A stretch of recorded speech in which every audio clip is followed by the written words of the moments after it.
नमस्कार। आज हम सुन रहे हैं मृदुला जी की एक बहुत ही महत्वपूर्ण कहानी, बहुत ही करुण कहानी। और इसमें एक एक जैसे हम सुनेंगे तो एक एक शब्द और एक एक दृश्य को आप लोग बहुत ध्यान से देखेंगे, सुनेंगे, क्योंकि उनमें हर एक में बड़ा ही गहरा अर्थ छिपा हुआ है। तो ये कहानी है यहाँ कमलिनी खिलती है। उषा जी नमस्कार, आप आ गई, बहुत अच्छा लग रहा है। तो हम लोग सुनते हैं यहाँ कमलिनी खिलती है। बाकी लोगों को भी नमस्कार। वीराने में दो औरतें मौन बैठी थीं, पास पास नहीं, दूर अलग, दो छोरों पर असंपृक्त। एक नज़र से देखकर ही पता चल जाता था कि उनका आपस में कोई संबंध न था। वे देश के दो ध्रुवों पर वास करने वाली औरतें थीं।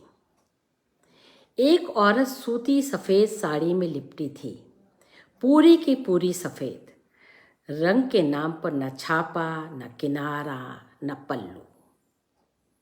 साड़ी थी एकदम कोरी धवल, पर एहसास उजाले का नहीं, बेरंग होने का जगाती थी।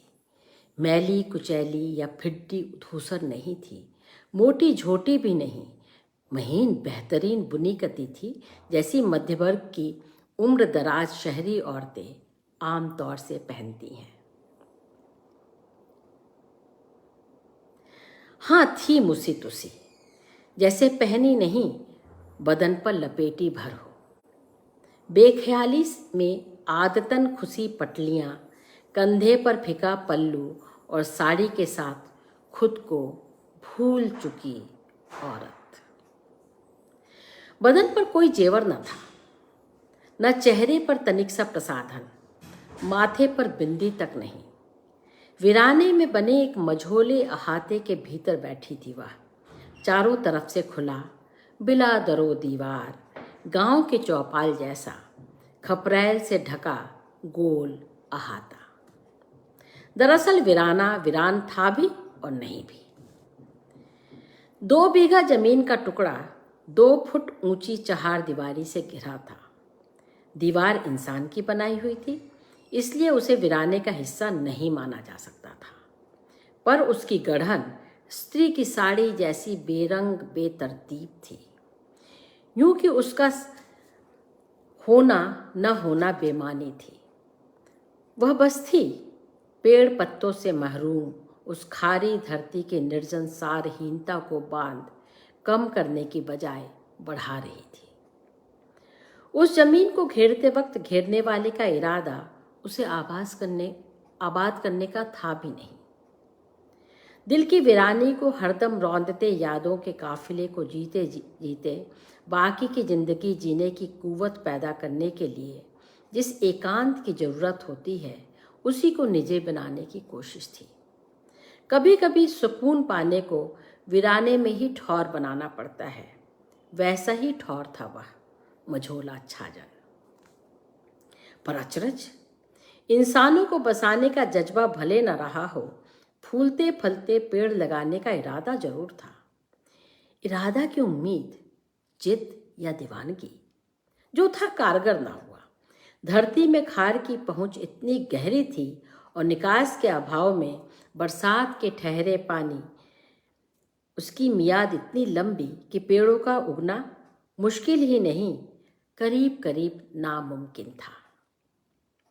कुछ झाऊ और कीकर के जरूर पेड़ उग जाते थे जब तब, पर जब और तब के बीच का फासला इतना कम होता कि पता न चलता कि कब थे और कब नहीं। उगते, हरसाते, ललचाते और मुक्ति पा जाते। जब पहला जाऊगा तो बड़ी पुख्तगी के साथ इरादा, उम्मीद बना कि बस अब वह भरे भले नहीं पर जंगली पेड़ वहाँ हरे जरूर होंगे, और उसके 1 आध साल बाद जमीन ममतामयी हुई तो फलदार पेड़ भी उग सकेंगे। झाऊ के बाद कीकर उगे तो उम्मीद भी उमकती चली गई।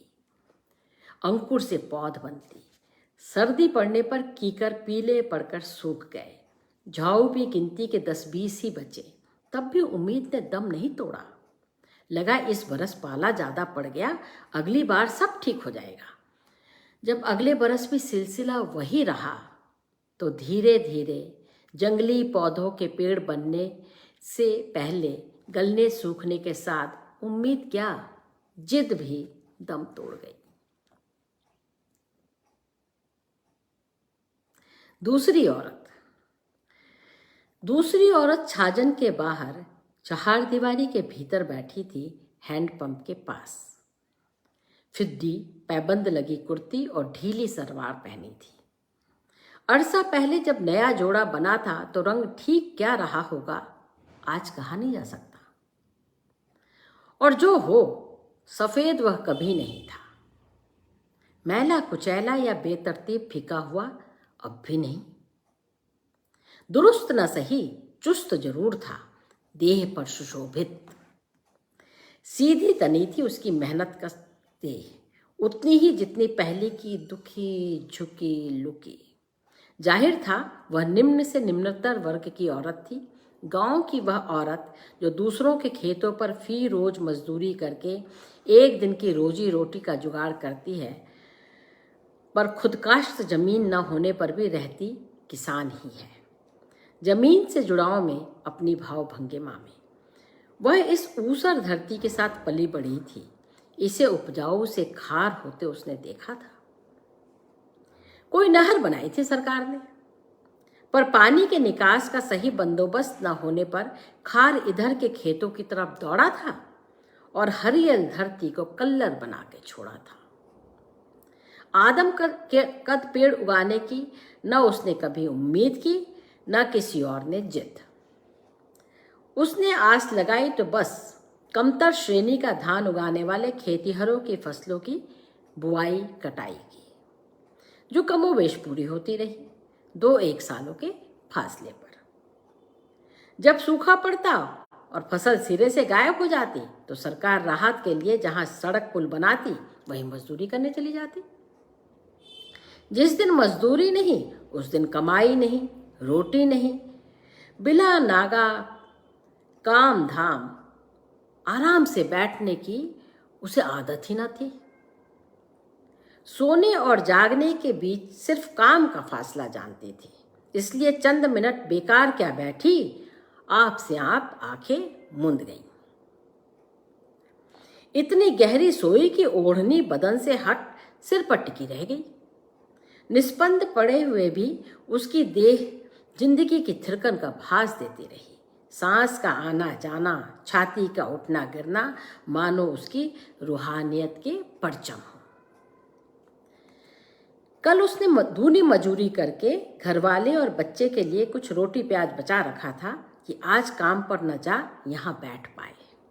ऐसा भाग कम होता था कि एक दिन में 2 दिनों के गुजारे लायक अन्न जुट जाए। सब कुछ भरखा भरोसे जो था। सचमुच पिछले 2 बरस बड़भागी बीते थे। पिछले बरस भी बरखा इतनी हो गई थी कि धान की फसल ठीक ठाक हो गई और उसे कटाई का काम मिलता रहा। और इस बरस तो यूं टूटकर बरसा था सावन कि बिला खेत जमीन हरिया लिया था जिया। तभी न कल दूनी मजदूरी का जुगाड़ हुआ और आज यहां बैठने आ गई। जानती थी पहली औरत आज आएगी। पिछले 2 सालों से आ रही थी वो पहली वाली। मुंदने से पहले उसकी आंखें दीवार के परली तरफ टिकी थी। दीवार की बांध में बंधकर उधर के निचली जमीन के गड्ढों खड्डों पर उमग घुमक कर बरसा पानी जो ठहरा तो भरा पूरा पोखर बन लिया और उसमें खिलाए कमलिनी के अनगिन फूल। जहां तक वह जानती थी, और इस इलाके के बारे में शायद ही कुछ था जो वह ना जानती थी, जो इस बरस से पहले किसी बरस यहाँ कमलिनी नहीं खिली थी। हे मैया, गजब माया है थारी। इस बरस कमलिनी भी यूं खिली जो बरसा पानी अटाटूट। देवी पार्वती का चमत्कार नहीं तो इसे क्या कहे। वह जाने थी भली बात, पार्वती के कहे पर ही खेलनी थी कमलनी यूं और घटाटोप। कहा होगा शिव जी से कि प्राण प्यारे खिला दो छोरी खातिर उसकी नाई कमलिनी। बाबा शंकर मना कैसे करते। सूरत छोरी की जो पार्वती की परछाई, दिप दिप मुख पर देवी जोगी मुस्कान लिए खत्म हुई थी। पल भर को जो छोरे का हाथ अपने हाथ से छूटने दिया हो उसने। जैसे ही गाड़ी ट्रैक्टर से टकराई, सोने से छोरा छोरी मिट्टी हो गए। यह औरत जो 2 बरस से यहाँ आया करे है, जने क्या सोच बंजर को आड़ दे बीज छीटा करे है, छोरे की माँ है। सफेद झुकी औरत की आंखें उसकी देह की तरह बेजान नहीं थीं। जब तक उनमें यादों का बरसाती अंधड़ सरगोशियां कर उठता, कभी काली आंधी की किरकिर धूल तो कभी सांवले मेह की झिलमिल टपकन। प्यार से पगे पल पल की याद कुलाज भरती कि विरह से सना उपरांत लपक कर उसे दबोच लेता। वह उन्हें पूरा नहीं खोलती थी, न इधर उधर ताकने की इजाजत देती थी। निगाहें यूं नीचे झुकी रहती जैसे अपने दुख पर शर्मिंदा हो, पर इधर उधर न देखने की कोशिश जितनी करे, प्रकृति को पूरी तरह पछाड़ कहाँ पाती थी। वह गाहे बिगाहे नजर फिसल ही जाती यहाँ वहाँ। उसकी दूसरी कोशिश भी नाकाम रहती। बोझिल अधकुली आंखों को पूरी तरह मूंद यह उम्मीद करने की कि इस वीराने में यादों के भंवर में डूब नींद आ जाएगी। एकाध दफा हुआ यह कि भंवर से 2 एक खुशनुमा लम्हे जहन में उभरे और बरबस होठों पर हल्की मुस्कुराहट तिर गई, पर ज्यादा देर टिकी नहीं। अनचाहे मनचाहे उगे झाऊ कीकर की तरह समाधिष्ठ हो गई। बची रही चीखती चीरती एक आवृत्ति पहले गुजरी स्थिति की। कभी ऐसा भी हुआ कि अधकुली आंखों ने से उसने उम्मीद के इस वीराने को फल फूल से लदा देख लिया। बेर कैर करौंदों से ही नहीं, जामुन और आम के झुरमुट से हरियाया, पर भ्रम सदा भ्रम ही रहा। दीवानगी में भी वह जाने रही कि वह दीवानगी थी, असलियत या सच्चाई नहीं। उन जबरन मुंदी अंतमुदी आंखों में जब नींद कभी न आई तो सपने कैसे आते। नहीं आए, इसी से दीवानगी को दीवानगी जाने रही और वीराने को वीराना। अब भी हमेशा की तरह उसने जबरन आंखें मूंदी तो छलावे सी मायावी नामालूम सी खुशबू ने पलकों पर दस्तक दी। कहाँ से आई यह खुशबू? क्या आंख लग गई? सपना आ बैठा उसके रुमाल का रूप ले भीगी पलकों पर। आंखें औचक खुली तो इधर उधर भटक भी ली। उसने देखा जमीन को घेरे जो 2 फुटी दीवार खड़ी थी, उसकी दूसरी तरफ बाहर पानी ही पानी था। इतना पानी? हाँ, होता है, देख चुकी है वह 2 बार। बरसात होने पर उम्मीद का यह वीरान बगीचा पानी से भरा उथला नाला बन खुद अपने पेड़ पौधों को निगल जाता है। पर यह मौत का साया फेंकता पानी नहीं है, कुछ और ही है। इसमें तो बेशुमार कमलिनी खिली हैं, दर्जनों बीसियों सैकड़ों की तादाद में। वह चौंक कर खड़ी हो गई। कमलिनी? यहाँ जहाँ कुछ नहीं खिलता? कमलिनी? ओह, समझी। आखिरकार उसे नींद आ ही गई और यह सलोना सपना दिखला गई। मंत्रमुग्ध वह उठी, यंत्रबिद्ध कदमों से दीवार के पास पहुंच गई। कमलिनी बदस्तूर खिली रही, मन के तिलस्मी पेड़ों की तरह बिलाई नहीं। उस पार जाने के लिए वह दीवार में हैंडपंप के पास बनी फांक की तरफ बढ़ी तो वहां एक स्त्री मूर्ति देख स्तब्ध अवसन्न रह गई। कहाँ से आई यह प्रतिमा? उसने तो लगवाई नहीं। करुणा से ओत प्रोत देव मूर्ति। तब कौन लगा गया, किसने तराशी ऐसे दिलकश। उसकी सांस रुक गई। मूर्ति की छाती उठती गिरती सांस से हिल रही थी। यह तो जिंदगी की हलचल से लबालब, बादामी आंखें पूरी खोल सपनों में खोई। उसकी बहू थी जिंदा, पर उसे तो उसने खुद अपने हाथों। सिर में घुमेर उठी और वह चक्कर खा वहीं उसके बराबर ढह गई। पसीने से तरबतर बदन से चिपकी साड़ी का पल्लू कंधों से लरच कर दूसरी औरत की ओढ़नी की तरह जमीन पर बिछ गया। वह बेखबर उठंगी पड़ी रही। उस औरत ने करुण वात्सल्य से भीगी दृष्टि उस पर डाली, पर अपनी जगह से हिली नहीं, सहारा देकर उसे उठाया नहीं। सिर हाथों में थाम उसने खुद को संभाला और अपनी उसी झुकी दुखी जीवन से हताश मुक्ति की तलाश में दिग्भ्रमित मुद्रा में बैठ गई। निगाह बरबस ऊपर उठी तो दूसरी औरत की स्निग्ध नजर से जा टकराई। नजर के साथ चेहरा आंखों की राह जहन में पहुंचा तो हाहाकार करते दिल ने समझा वह नितांत अजनबी औरत थी। निश्चल रहकर भी अपनी सांसों के स्पंदन से उस निष्कंप सन्नाटे को आबाद करती अजनबी औरत।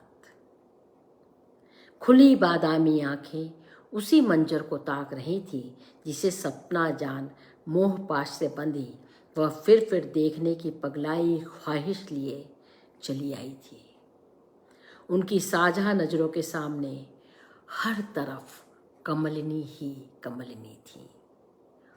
उनकी साझा नजरों के सामने हर तरफ कमलिनी ही कमलिनी थी। दोनों पास पास मौन बैठी एक दिशा में ताक रही थी। पहली औरत अपने से बेखबर थी और दूसरी से भी, पर दूसरी पहली से पूरी तरह खबरदार थी। स्नेहिल ममता में रची पगी दृष्टि जब तब उस पर डाल वापस कमलनी के घटाटोप की तरफ मोड़ लेती। कितना वक्त गुजरा, कुछ पल, चंद लम्हे, एक घंटा, एक पहर, कौन हिसाब रखता। बेख्याली में गुम पहली औरत भला क्या कयास लगाती कितने बरस बीते वहां। लगा रेत की मानिंद हाथों से फिसली पूरी जिंदगी बीत ली। याद आया यहां सांप के एक जोड़े ने बसेरा किया था, केचुल छोड़ एक दिन सरक लिए, फिर नहीं लौटे। मोर मोरने भी भटक आए थे। एक बार बरसात से पहले कुछ पेड़ उम्मीद बन उगे थे, वे भी चले गए न लौटने के लिए। वही बार बार लौट आती है यहाँ। कब हुआ था यह सब? क्या पिछले साल ही? अब कहाँ थे वे? यहीं कहीं आसपास या गए? सब गए, सब के सब। दूसरी बेखबर नहीं थी, आश्वस्त थी कि दिन ढलने में अभी वक्त था। सांझ उतरने पर जब कमलिनी पंखुड़ियां समेटना शुरू करेगी तभी घर पलट पाएगी, सोचकर ही वीराने में पांव रखा था आज उसने। उसे पता था छोरे की माँ छोरे की पुण्यतिथि पर सांझ घिरने पर ही वहां से पलटती थी। कमलिनी कल फिर खिलेगी सूरज उगने के साथ, पर पार्वती अपने शिव को साथ ले गई और जो गई सो गई। 2 बरस बाद ये सौगात भेजी माँ के लिए, ढेरों ढेर कमलिनी के फूल। यहीं से पानी ले जाती थी गांव भर की औरतें। इस बरस हर जबान पर यही नाम था, यहाँ कमलिनी खिलती है। बरसात बाद के अगहन महीने की दोपहरी का तेज ताप, जिसमें हरिण भी काले पड़ जाते हैं, मध्यम पड़ना शुरू हुआ तो दमकती चमकती कमलिनी स्त्री की आर्द्र दृष्टि की तरह सौम्य दिखने लगी। उसने अचकचा कर ऊपर आसमान की तरफ देखा। हाँ, सूरज चला चली की ओर बढ़ रहा था। उसने ओढ़नी सिर से खींच पूरा बदन ढका और असमंजस भरी निगाह से पास बैठी औरत को निहारा। निहोरा अब भी था, पर उसमें अब हल्की दुविधा का भास था। फिर मुहूर्त में हरकत हुई तो पहली औरत माया जाल से निकल ठोस जमीन पर आ गिरी, पर कमलिनी वे तो अब भी खिली थी। कुछ सिमटी सकुचाई जरूर थी, नई दुल्हन की तरह, पर थी सबकी सब वहीं मगन मन पानी के ऊपर तैरती। नहीं, मायावी नहीं था वह। लोग जिसमें विचर वह अभी अभी लौटी थी, वह मायावी नहीं था। कमलनी थी और वाकई थी। बेध्यानी टूटी तो जो पहले नहीं सूझा था अब सोच बैठी। कौन थी वह औरत? यहाँ क्यों बैठी थी? हैंडपंप से पानी लेने आई होगी। इस खारे इलाके का पानी भी खारा था, कुओं का ही नहीं, गहरे खुदे नलकूप का भी। वह खुदवा कर खुद देख चुकी थी। मीठा पानी सिर्फ सरकार की कृपा से मिलता था। उसकी जमीन पर था मीठे पानी का एक हैंडपंप, उसी ने कह सुनकर लगवाया था। सुबह सकारे गांव की औरतें उससे पानी भरने आती थी, पर इतनी देर रुककर ठहरकर कोई नहीं बैठती थी। भागती दौड़ती आई, पानी भरते भरते आपस में दो बोल बोले और चल दी। कभी वह नजर आ गई तो शर्मीली सी दुआ सलामी की और चल ली। उठने उठने को होती दूसरी औरत बैठी थी अब तक, पर उसके बदन की कसमसाहट पहली को उठने पर आमादा कर रही थी। क्या वे किसी काम के सिलसिले में आपस में टकराई थी? हाँ, याद आया। एक बार एक स्वयं सेवी संस्था से दो औरतें यहाँ आई थी, गांव की औरतों को क्या कुछ बतलाने। बड़ी मुश्किल से औरतों को इकट्ठा किया था, पर बात आगे न बढ़ पाती। कैसे बढ़ती? औरतें चाहती थी रोजगार और वे देती थी सिर्फ सलाह। तो उसने क्या किया? कुछ नहीं, सोचा भी नहीं कि कुछ कर सकती थी। फिर एक बार, अरे पिछले बरस ही तो धान की थोड़ी सी फसल भी हुई थी इस जमीन पर, कुछ औरतें काट के ले गई, उनमें ही रही होगी ये भी। पर आज एक बरस बाद इतनी देर से यहाँ क्यों बैठी है? कौन है ये? क्यों है? कौन हो सकती है? गरीब घर की किसान औरत, और क्या। पर आंखों से झरती कण कण अनुकंपा, सीधी तनी कृष देह से तरंगित वत्सल राग, पैबंद लगी फिड्डी पोशाक में दिप दिप करती देवी सी आकृति। उसकी बहू? नहीं, पार्वती है यह साक्षात, वही वही और कोई नहीं। कुछ पल गुजरे, एक पहर और बीता। सूरज अवसान की तरफ बढ़ा। कमलिनी सकुचाई, माया जाल तिड़कता चला गया। इतना कि तमाम संकोच झिझक के बावजूद सपन लोक से बेवफाई कर वह जमीनी सवाल कर बैठी। कुछ चाहिए? न। सोचा, इकली कैसे बैठोगी?